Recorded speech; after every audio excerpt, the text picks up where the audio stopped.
ओम शांति, ओम शांति, ओम शांति।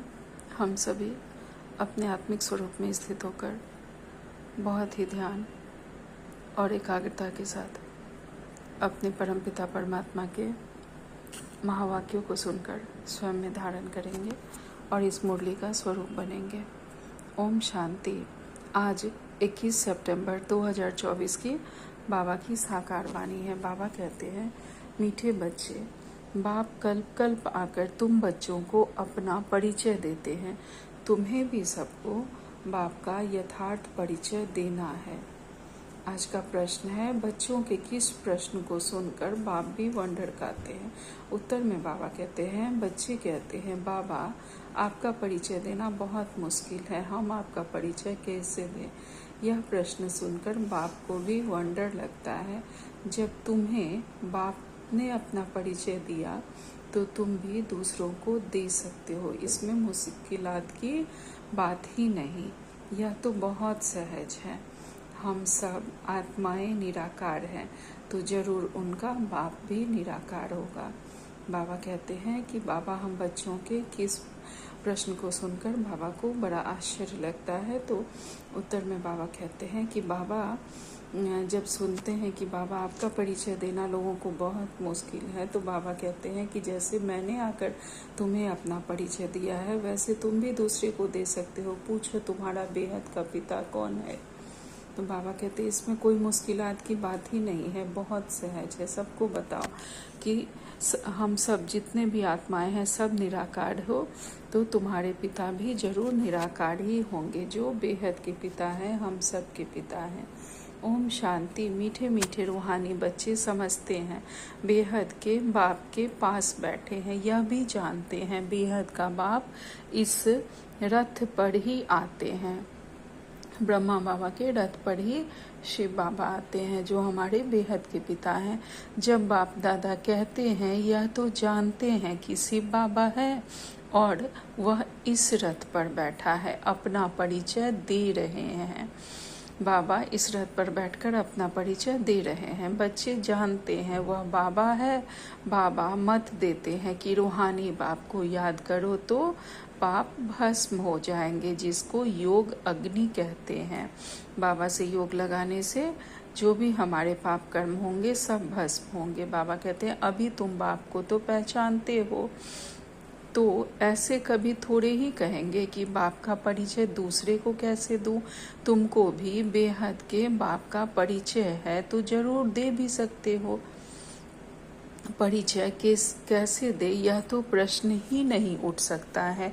जैसे तुमने बाप को जाना है वैसे तुम कह सकते हो कि हम आत्माओं का बाप तो एक ही है। इसमें मूंझने की दरकार ही नहीं रहती। बाबा कहते हैं जैसे तुम्हें परिचय मिला, तुम्हें पिता ने आके तुम्हारे पिता ने आके तुमको परिचय दिया है, उसी तरह तुम्हारे बेहद के पिता कौन है तुम सभी आत्माओं का तुम दूसरे को भी बताओ। और जो बाबा के बच्चे होंगे वह जरूर समझेंगे। तो हम सबको बाबा का परिचय दे सकते हैं। बाबा कहते हैं कोई कहते हैं बाबा आपका परिचय देना बड़ा मुश्किल होता है। अरे बाप का परिचय देना इसमें तो मुश्किलात की कोई बात ही नहीं है। जानवर भी इशारे से समझ जाते हैं कि मैं फलाने का बच्चा हूँ। तुम भी जानते हो कि हम आत्माओं का वह बाप है। हम आत्मा अभी इस शरीर में प्रवेश हैं। जैसे बाबा ने समझाया है कि आत्मा अकाल मूर्त है, ऐसे नहीं कि उसका कोई रूप नहीं है। बच्चों ने पहचाना है, बिल्कुल सिंपल है। बाबा कहते हैं कि ऐसा नहीं है कि आत्मा का कोई भी रूप नहीं है। जैसे तुम बच्चों ने पहचाना है वैसे दूसरे भी पहचानेंगे, दूसरे भी समझेंगे। तो यह बिल्कुल ही सिंपल बात है। बाबा कहते हैं आत्माओं का एक ही निराकार बाप है। हम सब आत्माएं भाई भाई हैं, बाप की संतान है। बाप से हमको वर्षा मिलता है, यह भी जानते हैं। ऐसा कोई बच्चा इस दुनिया में नहीं होगा जो बाप को और उनकी रचना को नहीं जानता होगा, क्योंकि जो भी हैं वह सब इसी पिता की रचना है, तो सब जानते ही हैं। कोई मानेंगे, कोई नहीं मानेंगे। जो बाबा के बच्चे होंगे, ब्राह्मण परिवार के सतयुग में आने वाले होंगे, वह मानेंगे। जो नहीं होंगे वह नहीं मानेंगे। जो द्वापर में आने वाले होंगे या त्रेता वाले होंगे, द्वापर वाले ज़्यादा विरोध करते हैं, वह नहीं मानते हैं। तो बाबा कहते हैं बाप के पास क्या प्रॉपर्टी है वह सब जानते हैं। यह है ही आत्माओं और परमात्मा का मेला। यह कल्याणकारी मेला है। बाप है ही कल्याणकारी, बहुत कल्याण करते हैं। बाप को पहचानने से समझते हैं बेहद के बाप से हमको बेहद का वर्षा मिलता है। वह जो सन्यासी गुरु होते हैं उनके शिष्यों को गुरु के वर्षे का मालूम नहीं रहता है। जो सन्यासी गुरु होते हैं उनके जो शिष्य होते हैं उनको नहीं पता रहता है कि इस गुरु से मुझे क्या मिलने वाला है। लेकिन हम सब जानते हैं कि हमें अपने पिता से क्या मिलने वाला है, बेहद के पिता से। तो बाबा कहते हैं गुरु के पास क्या मिल्कियत है यह कोई शिष्य मुश्किल जानते होंगे। तुम्हारी बुद्धि में तो है, वह शिव बाबा है। मिल्कियत भी बाबा के पास होती है। बच्चे जानते हैं बेहद के बाप के पास मिल्कियत है, और वह मिल्कियत है विश्व की बादशाही, स्वर्ग। यह बातें सिवाय तुम बच्चों के और कोई की बुद्धि में नहीं है। लौकिक बाप के पास क्या मिल्कियत है वह उनके बच्चे ही जानते हैं।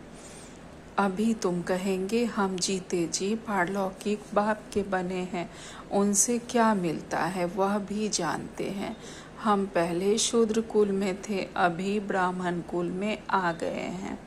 यह नॉलेज है कि बाबा इस ब्रह्मा तन में आते हैं। इनको प्रजापिता ब्रह्मा कहा जाता है। वह शिव तो है सब आत्माओं का फादर। इनको प्रजापिता ब्रह्मा को ग्रेट ग्रेट ग्रैंड फादर कहते हैं। अब हम इनके बच्चे बने हैं। शिव बाबा के लिए तो कहते हैं वह हाजिरा हुजूर है। जब भी बाबा को बुलाते हैं वह हाजिर रहते हैं। तो बाबा कहते हैं वही जानी जाननहार है। बाबा सब कुछ जानते हैं। यह भी अब तुम समझते हो कि वह कैसे रचना के आदि मध्य अंत की नॉलेज देते हैं। वह सब आत्माओं का बाप है। उनको नाम रूप से न्यारा कहना तो झूठ है। उनका नाम रूप भी याद है, रात्रि भी मनाते हैं। जयंती तो मनुष्यों की होती है, नाम भी जानते हैं। बाबा ने इधर की बहुत सारी मुरलियों में बताया है कि मेरा नाम शिव है। तो परमात्मा का नाम भी हम जानते हैं और रूप उनका निराकार है, वह बिंदु स्वरूप में है। तो बाबा कहते हैं रात्रि भी मनाते हैं। जयंती तो मनुष्यों की होती है, शिव बाबा की रात्रि कहेंगे। जब कलियुग का घोर अंधियारा होता है तो ज्ञान सूर्य शिव बाबा आते हैं, इसीलिए कहा जाता है शिवरात्रि। बाबा कहते हैं बच्चे समझते हैं रात्रि किसको कहा जाता है। रात में घोर अंधियारा हो जाता है, अज्ञान अंधियारा है ना। ज्ञान सूर्य प्रकटा, अज्ञान अंधेर विनाश। जब ज्ञान सूर्य प्रकट होते हैं, जब सूर्य आता है, सुबह होती है तो अंधियारा अंधकार छट जाता है। तो इसी तरह भी ज्ञान सूर्य परमात्मा आए हैं तो अज्ञानता का अंधेरा समाप्त हो गया है। जिन्होंने इस ज्ञान को समझा है उनके लिए, जो नहीं समझे हैं उनके लिए अभी कलयुगी घोर अंधियारा है। तो बाबा कहते हैं अज्ञान अंधियारा है ना। ज्ञान सूर्य प्रकटा, अज्ञान अंधेर विनाश। अभी भी गाते हैं परंतु अर्थ कुछ भी नहीं समझते। सूर्य कौन है, कब प्रकटा, कुछ नहीं समझते। बाप समझाते हैं ज्ञान सूर्य को ज्ञान सागर भी कहा जाता है। बेहद के बाप ज्ञान का सागर हैं। सन्यासी, गुरु, गोसाई आदि अपने को शास्त्रों की अथॉरिटी समझते हैं। वह सब है भक्ति। बहुत वेद शास्त्र पढ़कर विद्वान होते हैं तो बाप रूहानी बच्चों को बैठ समझाते हैं। इनको कहा जाता है आत्मा और परमात्मा का मेला। तुम समझते हो बाप इस रथ में आए हुए हैं, इस मिलन को ही मेला कहते हैं। जब हम घर जाते हैं तो वह भी मेला है। यहाँ बाप खुद बैठ पढ़ाते हैं। वह फादर भी है, टीचर भी है। यह एक ही पॉइंट अच्छी रीति धारण करो, भूलो मत कि वह पिता भी हैं और टीचर भी हैं, जो हमें पढ़ाते भी हैं, गाइड भी करते हैं। बाबा कहते हैं अब बाप तो है निराकार, उनको अपना शरीर नहीं है तो जरूर लेना पड़े ना। तो खुद कहते हैं मैं प्रकृति का आधार लेता हूँ, नहीं तो बोलूँ कैसे।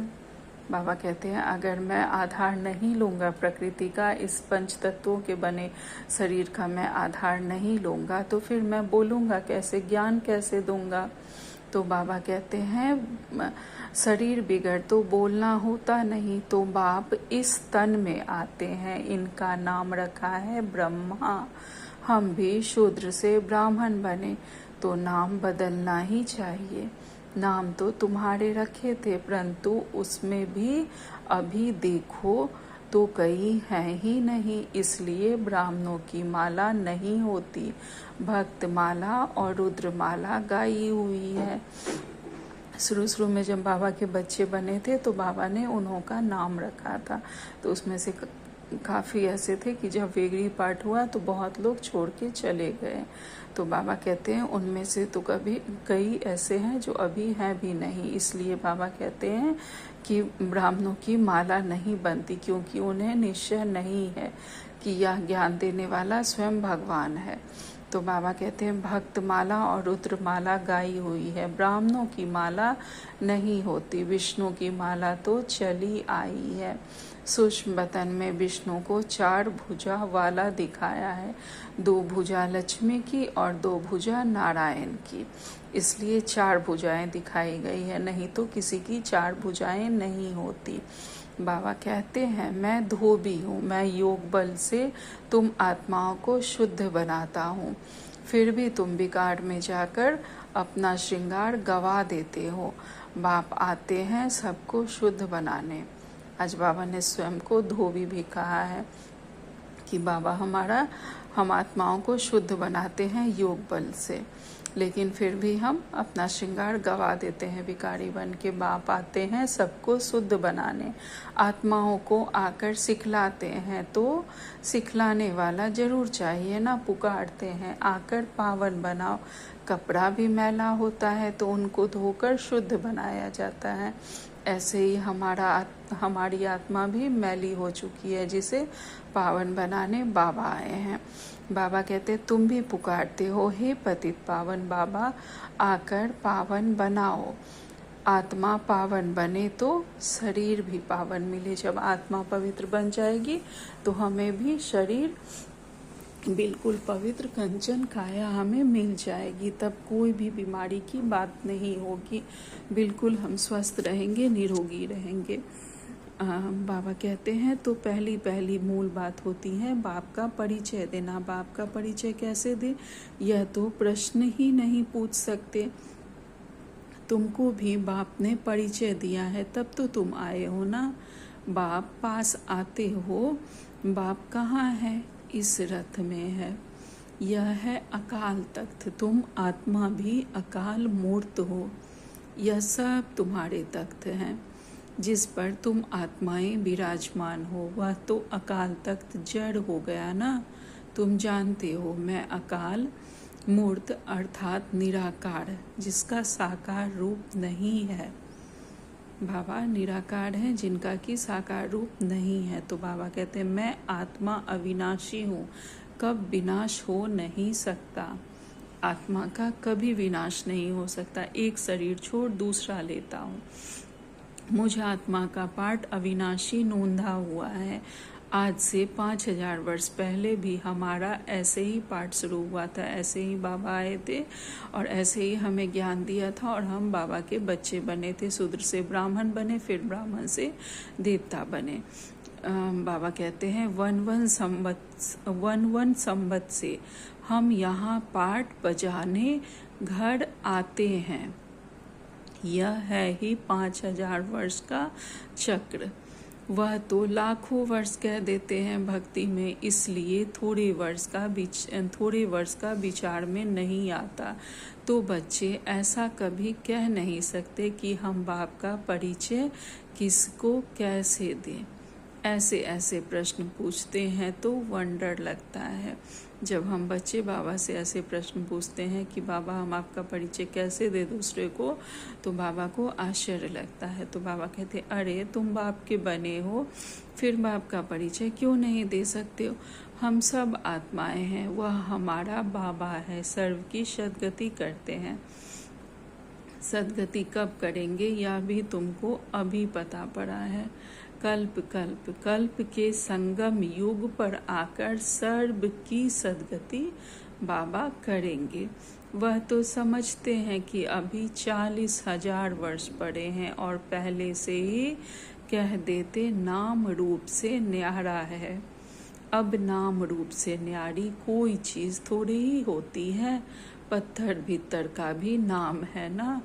तो बाप कहते हैं मीठे मीठे बच्चों तुम आए हो बेहद के बाप के पास। बाप भी जानते हैं कितने ढेर बच्चे हैं। बच्चों को अभी हद और बेहद से भी पार जाना है। सब बच्चों को देखते हैं, जानते हैं मैं इन सब को लेने आया हूँ। सतयुग में तो बहुत थोड़े होंगे, कितना क्लियर है, इसलिए चित्रों पर समझाया जाता है। नॉलेज तो बहुत इजी है, बाकी याद की यात्रा में टाइम लगता है। या ज्ञान तो बाबा कहते हैं बिल्कुल सहज है, लेकिन याद में बाबा से योग लगाने में समय लगता है। जैसे ही योग लगाते हैं, बैठते हैं बच्चे, तो जितनी भी व्यर्थ की इधर उधर की बातें होती हैं सभी याद आती हैं, और हमारा जो जन्मों जन्मों के हम आत्माओं में जो किचरा भरा हुआ है वह सब ऊपर आता है। लेकिन जैसे जैसे हम बाबा से योग लगाते हैं सब फिर निकलता जाता है और हम आत्माएं बिल्कुल प्योर बन जाती हैं। तो बाबा कहते हैं ऐसे बाप को तो कभी भूलना नहीं चाहिए। बाप कहते हैं माँ में कम याद करो तो पावन बन जाएंगे। मैं आता ही हूँ पतित से पावन बनाने, तुम अकाल मूर्त आत्माएं सब अपने अपने तख्त पर विराजमान हो। बाबा ने भी इस तख्त का लोन लिया है। इस भाग्यशाली रथ में बाप प्रवेश होते हैं। कोई कहते हैं परमात्मा का नाम रूप नहीं है, यह तो हो ही नहीं सकता। उनको पुकारते हैं, महिमा गाते हैं, तो जरूर कोई चीज़ है ना। तमो प्रधान होने के कारण कुछ भी समझते नहीं। बाबा कहते हैं, बाप समझाते हैं मीठे मीठे बच्चों, इतनी 84 लाख योनियाँ तो कोई होती नहीं है ही 84 जन्म। पुनर्जन्म भी सबका होगा। 84 जन्म होते हैं, ना कि 84 लाख योनियाँ होती हैं। तो बाबा कहते हैं पुनर्जन्म भी सबका होगा। ऐसे थोड़े ही ब्रह्म में जाकर लीन होंगे और मोक्ष को पाएंगे। यह तो बना बनाया ड्रामा है, एक भी कम जास्ती नहीं हो सकता। जो हो रहा है, जो होगा और जो बीत चुका है सब ड्रामा में निश्चित है, वह होना ही है। बाबा ने कहा है कि 1 सेकंड का भी अंतर नहीं होता है। जो भी हमारे साथ बातें हो रही हैं, घटनाएं हो रही हैं, लोग आ रहे हैं हमारी लाइफ में, सब होना ही है। यह ड्रामा पहले से फिक्स है, बना बनाया है, उसमें कम ज़्यादा कुछ नहीं हो सकता। बाबा कहते हैं यह अनादि अविनाशी ड्रामा है। बाबा कहते हैं इस अनादि अविनाशी ड्रामा से ही फिर छोटे छोटे ड्रामा व नाटक बनते हैं।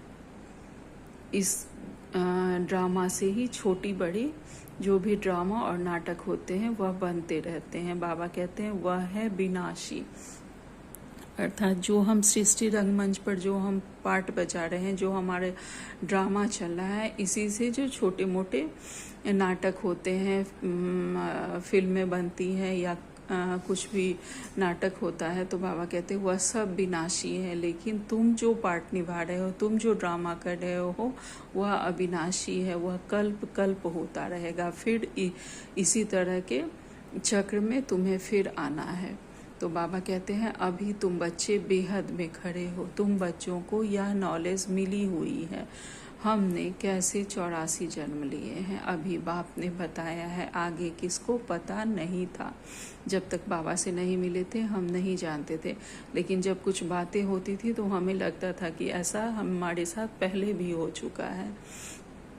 तो ये वही चीज़ है कि हमारी आत्माओं में वह मेमोरी है, यह बातें हमारे साथ पहले भी हो चुकी है। लेकिन जब हम बाबा के बच्चे बनते हैं तो हमें यह नॉलेज मिलती है कि यह अविनाशी ड्रामा है जो कल्प कल्प होता आया है, और जो इस जन्म में हमारे साथ हुआ हुआ फिर कल्प बाद होगा। यह बना बनाया ड्रामा है, एक सेकंड का भी एक पार्ट का भी अंतर नहीं होता है।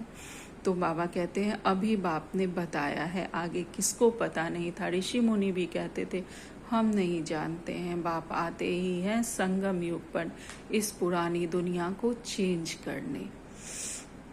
ब्रह्मा द्वारा नई दुनिया की स्थापना फिर से करते हैं।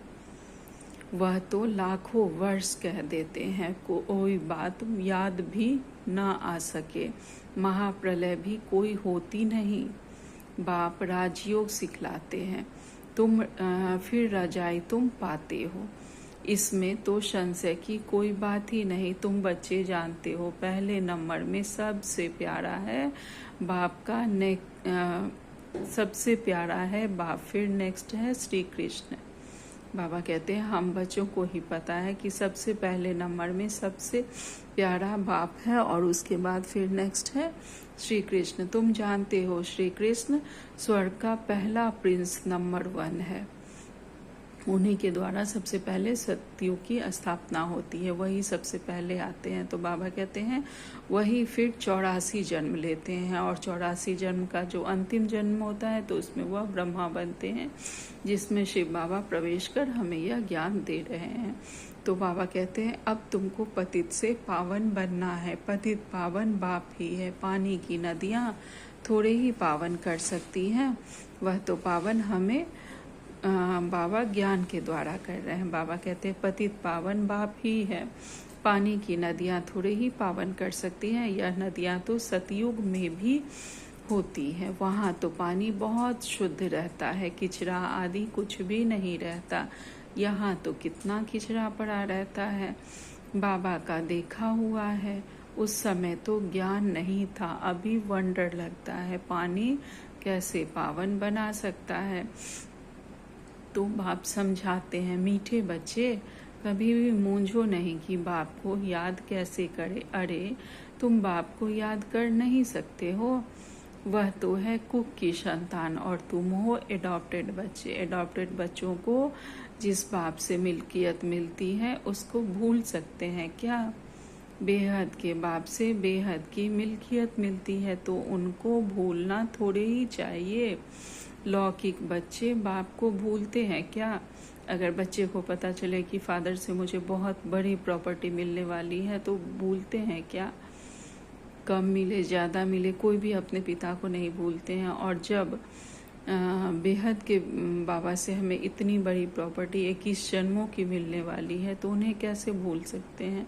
तो बाबा कहते हैं परंतु यहाँ माया का अपोजिशन है, माया की युद्ध चलती है। सारी दुनिया कर्म क्षेत्र है। आत्मा इस शरीर में प्रवेश कर यहाँ कर्म करती है। बाप कर्म अकर्म विकर्म का राज समझाते हैं। यहाँ रावण राज्य में कर्म विकर्म बन जाता है। अभी हम जो भी कर्म करते हैं वह सब विकर्म हो जाता है, उसका कोई लेखा जोखा कोई भी जमा का खाता नहीं बनता। तो बाबा कहते हैं वहाँ जमा का खाता भी नहीं बनता और सब विकर्म बन जाता है, कुछ भी अच्छा नहीं होता। किसी को हम दान पुण्य करते हैं कि किसी का भला हो और पता नहीं उस दान पुण्य के पैसे से जाकर वह क्या करता है। कोई क्राइम कर दे, कोई चाकू खरीद ले, कुछ नशा कर ले तो वह तो हमारा विकर्म ही बन जाता है। तो बाबा कहते हैं यहाँ रावण राज्य में कर्म विकर्म बन जाता है। वहाँ रावण राज्य ही नहीं तो कर्म अकर्म हो जाता है, विकर्म कोई होता नहीं। अर्थात वहाँ जो भी कर्म होते हैं वह अकर्म बन जाते हैं। हमारे पास ऑलरेडी बहुत सारा वहाँ जमा खाता है जो हमारा जिसका रिजल्ट हम वहाँ पे पाते हैं, सतयुग में पाते हैं। तो बाबा कहते हैं वहाँ विकर्म होता ही नहीं। यह तो बहुत सहज बात है। यहाँ रावण राज्य में कर्म विकर्म होते हैं, इसलिए विकर्मों का दंड भोगना पड़ता है। ऐसे थोड़े ही कहेंगे रावण अनादि है, नहीं, आधा कल्प है रावण राज्य और आधा कल्प है राम राज्य। तुम जब देवता थे तो तुम्हारे कर्म अकर्म होते थे। अब यह है नॉलेज। बच्चे बने हो तो फिर पढ़ाई भी पढ़नी है, बस फिर और कोई धंधे आदि का ख्याल नहीं आना चाहिए। परंतु गृहस्थ व्यवहार में रहते धंधा आदि भी करने वाले हैं। तो बाप कहते हैं कमल फूल समान रहो, ऐसे देवता तुम बनने वाले हो। यह निशानी विष्णु को दे दी है, क्योंकि तुमको सोवेगा नहीं। क्योंकि सतयुग में विष्णु प्रवृत्ति मार्ग में रहते वह बिल्कुल प्योर है, पवित्र हैं। तो बाबा कहते हैं उसी की निशानी विष्णु को दे दी है। वह तुम्हें अभी नहीं सोवेगा, उनको सोवता है। वही विष्णु के दो रूप लक्ष्मी नारायण बनने वाले हैं। वह है ही अहिंसा परमो देवी देवता धर्म। ना कोई विकार की काम कटारी होती, ना कोई लड़ाई झगड़ा आदि होता है। तुम डबल अहिंसक बनते हो। सतयुग के मालिक थे, नाम ही है गोल्डन एज, कंचन दुनिया। आत्मा और काया दोनों कंचन बन जाती है। कंचन काया कौन बनाते हैं? बाप बनाते हैं। अभी तो आयरन एज है ना। अब तुम कहते हो सतयुग पास हो गया है, कल सतयुग था ना। तुम राज्य करते थे, तुम नॉलेजफुल बन जाते हो। सब तो एक जैसे नहीं बनेंगे। अच्छा, मीठे मीठे से खिलते बच्चों प्रति माता पिता बाप दादा का याद प्यार और गुड मॉर्निंग। रूहानी बाप की रूहानी बच्चों को नमस्ते। हम सब रूहानी बच्चों की रूहानी माता पिता बाप दादा को याद प्यार, गुड मॉर्निंग और नमस्ते नमस्ते नमस्ते। शुक्रिया मेरे मीठे प्यारे बाबा, आपका लाख लाख शुक्रिया। आज धारणा के लिए मुख्य सार में बाबा ने पहली पॉइंट कही है, मैं आत्मा अकाल तख्त नशीन हूँ। इस स्मृति में रहना है, हद और बेहद से पार जाना है, इसलिए हदों में बुद्धि नहीं फंसानी है। दूसरी पॉइंट में बाबा कहते हैं बेहद बाप से बेहद की मिल्कियत मिलती है, इस नशे में रहना है। कर्म अकर्म विकर्म की गति को जान विकर्मों से बचना है। पढ़ाई के समय धंधे आदि से बुद्धि निकाल लेनी है। आज बाबा ने हमें वरदान दिया है, बालक सो मालिक भव। श्रीमत की लगान को टाइट कर मन को वश में करने वाले बालक सो मालिक भव। श्रीमत की लगान के द्वारा मन टाइट कर मन को वश में करने वाले हम बाबा के बालक सो मालिक बच्चे हैं। दुनिया वाले कहते हैं मन घोड़ा है जो बहुत तेज भागता है, लेकिन आपका मन इधर उधर भाग नहीं सकता, क्योंकि श्रीमत का लगाम मजबूत है। बाबा कहते हैं दुनिया वाले कहते हैं कि मन बहुत तेज इधर उधर भागता है, लेकिन हम बाबा के बच्चे हैं जिसने मन को भी कंट्रोल कर लिया है, क्योंकि हमारे मन में बाबा की श्रीमत का लगाम है। तो बाबा कहते हैं जब मन बुद्धि साइड सीन देखने में लग जाती है तो लगाम ढीला होने से मन चंचल हो जाता है। ये क्यों हुआ, वो क्यों हुआ, इन बातों में जब हम फंसते हैं तो हमारा मन चंचल हो जाता है। इसलिए जब भी कोई बात हो, मन चंचल हो तो श्रीमत का लगाम टाइट करो, तो मंजिल पर पहुंच जाएगा। बालक सो मालिक हूँ, इस स्मृति से अधिकारी बन मन को अपने वश में रखो।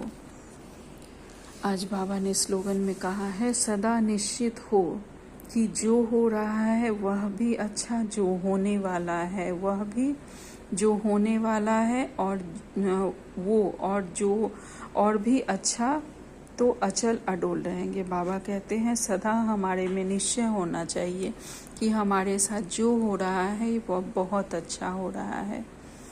बाबा कहते हैं जो होगा और जो होने वाला है वह सब बहुत बहुत अच्छा होगा। अगर यह हमें निश्चय रहे तो हम सब अचल अडोल रहेंगे सदा। आज का व्यक्ति सारे हैं। अगर कोई आपके सहयोगी भाई व बहन, परिवार की आत्माएं बेसमझी व बालहट से अल्पकाल की वस्तु को सदा काल की प्राप्ति समझ अल्पकाल का मान शान नाम व अल्पकाल की प्राप्ति की इच्छा रखती हैं, तो दूसरे को मान देकर के स्वयं निर्माण बनना, यह देना ही सदा लेना है। बाबा कहते हैं अगर हमारे परिवार के कोई भी भाई बहन अपनी बेसमझी या बालहट में चाहते हैं कि उनका मान हो, नाम हो, शान हो, तो उन्हें देना ही लेना है, उन्हें देकर निर्माण बनना है। तो बाबा कहते हैं किसी से कोई सैल्वेशन लेकर के फिर सैल्वेशन देने का संकल्प भी ना हो, इस अल्पकाल की इच्छा से बेघर बनो। बाबा कहते हैं किसी से लेकर और देने की इच्छा नहीं रखनी है, इससे इच्छा मात्रम अविद्या बनना है हमें। अच्छा, ओम शांति, ओम शांति, ओम शांति। शुक्रिया बाबा।